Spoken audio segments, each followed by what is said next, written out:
তুমি জমিদার বাবুর মেয়ে না? হ্যাঁ আঙ্কেল, কি মায়ের সেবা হচ্ছে? ওই আর কি। এই যুগে এমন ছেলে দেখাই যায় না। বসো মা, এখানে বসো। অন্যদিন আসবো, তোমাকে আর দেখা যায় না কেন?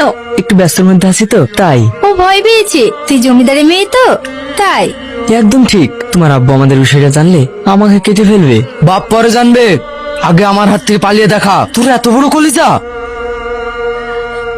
আজ থেকে তোর বাড়ির বাইরে যা বন্ধ।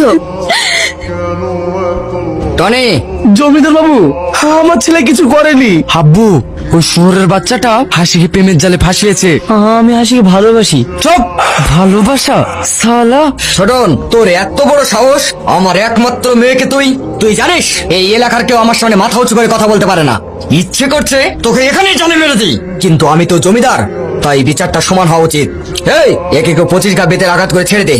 জমিদার বাবু, ও ছেলে মানুষ, ভুল করেছে, ওকে ছেড়ে দিন। দয়া করুন জমিদার বাবু, আমার ছেলেকে ছেড়ে দিন। আমাকে মারুন, আপনার পায়ে পড়ি, আমার ছেলেকে ছেড়ে দিন। তোরা থামবি? হেই, ধর এদেরকে। ছাড়ো বলছি। ভাই, এই যুগে গরিব বড় লোকের গন্ডিতে না যাওয়াই ভালো। নে বাপ, খেয়ে নে। না, আমি খাবো না, আমার এই মেয়েকে চাই। আগেও কে এনে দাও। তুই চিন্তা করিস না, আমার লোকজন সব জায়গায় ছড়িয়ে আছে। যত টাকায় লাগুক আমি তোকে ওই মেয়েকে এনে দেবো। তুই আর কয়েকটা দিন অপেক্ষা কর, তারপর ওই মেয়ে তোর পাশে বসে তোকে খাইয়ে দেবে। তাই যেন হয়। তাই হবে।